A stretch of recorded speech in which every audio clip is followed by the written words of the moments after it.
Kayo po ba mga bossing ko ay isa sa mga lagi na lamang namumblema tungkol sa usapin ng pera? Meron po ako ituturo po sa inyo po mga bossing. Bukod po sa ating sipag at tiyaga, ay mainam na subukan nyo po itong gawin upang sa ganon, kung ano man ang mga kamalasan, paghihirap na maaaring ating mata mo ay ito po'y kaagad po maitataboy. Ngayon po mga bossing, kayo po ba ay naniniwala sa ganitong mga pamamaraan? Mas nainam na meron tayong mga ganito na pang-attract ng swerte at pantaboy ng mga kamalasan. Subukan po natin ang mga simpleng mga pamamaraan kagaya po ng asin at ganon din po ang 5 piso. Ang asin mga bossing ko ay isa sa mga subok na napakaswerte. Ito po mga bossing ko ay mabisa rin na pantaboy. Higit sa lahat mga bossing ko, ang ating asin ay nagtataboy ng mga kamalasan. At pagdating naman sa usapin ng barya, ito po ay para makapag-attract ng higit na swerte at mabilis gumulong ang magandang kapalaran. Proven po ito na napakaswerte basta't may 100% kang paniniwala sa mga ganitong mga pamamaraan. Ganito lamang po ang inyo pong gagawin mga bossing. Kayo po ay maglaan ng 1 dakot na asin or kaya po ay 3 kutsara na asin. Ilagay po ito sa isang baso at kayo po ay maghugas na 5 piso na luma. Ang 5 pisong luma ay kulay gold na sumisimbolo ng kasaganahan or kaperahan. Ngayon po mga bossing, pagsamahin ang dalawang ito. Pero hugasan nyo munang mabuti ang ating po 5 piso dahil maaaring ito po ay may kumapit na nakamalasan dahil kung sino-sino na po ang humawak po dito. Kaya hugasan nyo po muna. At pagkatapos mga bossing ko, ito po mga bossing ko ay ibibilad sa sinag po ng araw.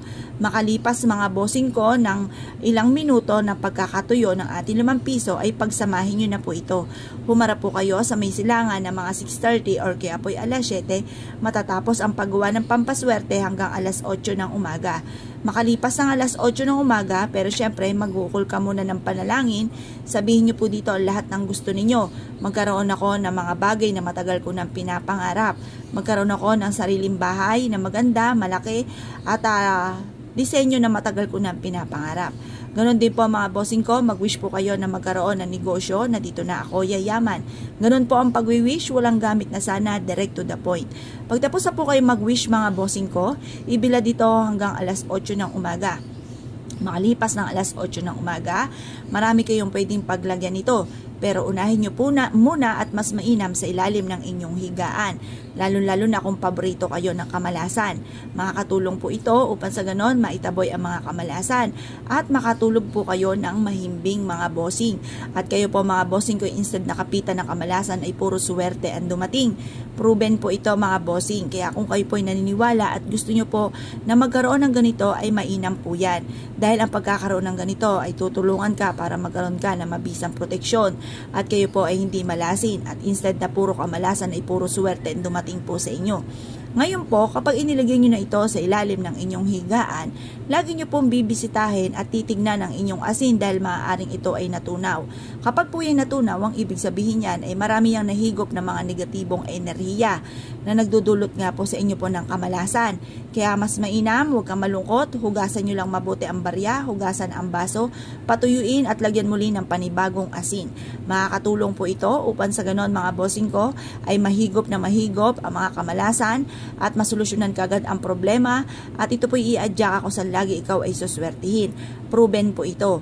Kung kayo po mga bossing kayo kumbaga nagmelt na naman yung asin, hugasan niyo po muli ito at yan po ay darating po ang panahon na yan po hindi na po natutunaw. Ako po mga bossing, nagtiyaga po ako mga 5 buwan or 7 buwan, lagi po natutunaw. Pero nung ito po ay natapos na ang pagkatunaw mga bossing, ay naninigas yung pinakaibabaw pero yung ilalim okay po yun. Okay po yun kapag po ganun.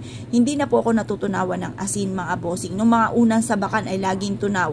Ako nga po yung naiiyamot at ba't ba ito'y natutunaw? Pero nung katagalan mga bossing ko hindi na po siya natutunaw kahit taon pa ang lumipas.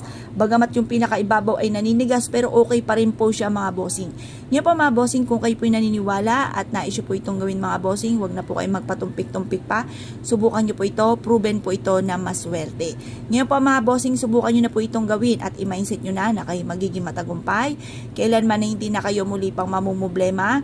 Lahat ng mga pangarap po ninyo ay matutupad. I-mindset nyo na ang lahat ng gusto po ninyo mga bossing at makakamit nyo po lahat ang mga pangarap po ninyo, sabay lalo ng sipag at tiyaga. At pananalig sa mahal na Panginoon mga bossing. Sa inyong negosyo, pwede nyo rin po itong ilagay mga bossing para masigit po kayo na maka-attract po ng swerte mga bossing. Para kayo po ay magkaroon ng lagi ng malaking benta at kayo po ay kailanman na hindi na problema tungkol sa usapin po mga bossing ko ng pera. Kaya kung kayo po naniniwala at nais po itong gawin, lumarga na po kayo at ito po ay makakatulong upang sa ganon kayo po mga bossing ko ay puro swerte ang dumating sa buhay at kailanman na hindi na kayo mamalasin pa. Ngayon pa mga bossing, kapag po ito ay may nakapansin sa inyo, halimbawa naglagay ka na ng ganito, tapos parang feeling po ninyo ay kayo po ay parang inaalat po bagamat hindi pa ito natutunaw at meron kayo naging bisita or kakilala or kamag-anakan, minsan ay ganun pa. Sabihin ako, nagpapaniwala ka sa ganyan, tapos parang nakontra, parang nabales, na sinuswerte na biglang inalat pa.